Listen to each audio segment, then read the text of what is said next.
Wow, GTA 5, merci maman. Bon, ben moi, je vais commencer à y jouer, hein.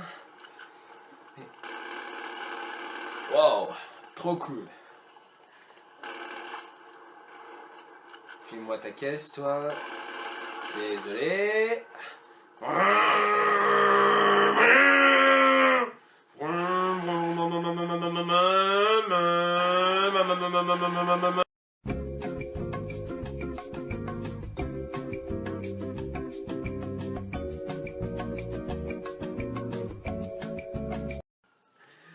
Voilà là, qu'est-ce que c'est cool. Bon, bah moi je vais aller faire un petit creepypasta, tiens.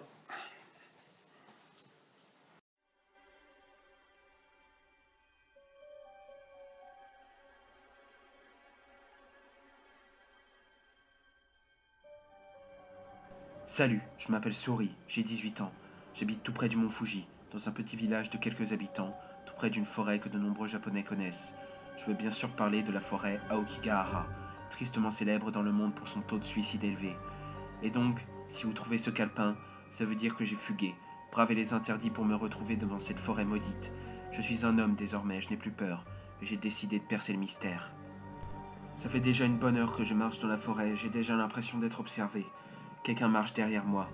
Bien que je n'en sois pas si sûr car le vent commence à se lever et des feuilles se soulèvent. Les murmures comme des plaintes, des gémissements que j'entends ne doivent venir que des arbres, du vent qui souffle dans leurs feuilles. J'ai cru voir quelqu'un marcher derrière moi. Ça paraissait être humain mais je n'en suis pas sûr. Je n'ai pas peur. Je n'ai pas peur pour l'instant. La chose semble être toujours derrière moi. Je continue, toujours à me répéter. Ne te retourne pas, ne te retourne pas. Mais c'est plus fort que moi. Quelque chose me suit.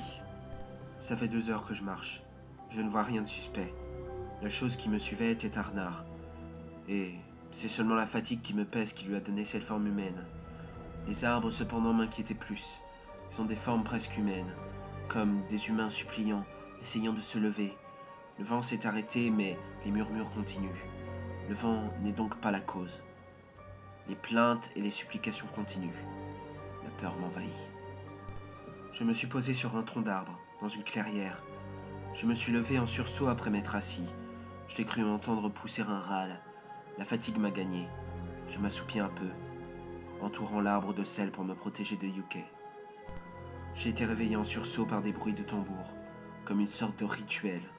Au loin, et alors que mes yeux tendaient à s'habituer à l'obscurité régnant malgré la pleine lune, j'ai cru apercevoir le visage d'une femme devant ma tête. Enfin bref, juste un rêve. Rien ne m'a poussé au suicide pour l'instant. Les tambours résonnent toujours. Je vais tenter de voir d'où ils proviennent. Je me rapproche. Les tambours se font mieux entendre. Tiens, j'aperçois une cabane. Elle semble habitée. Une lumière vacillante l'éclaire. Je sors un couteau au cas où. Je suis peut-être fou, mais prudent. De plus, il y a de nombreux arbres autour d'elle, murmurant eux aussi.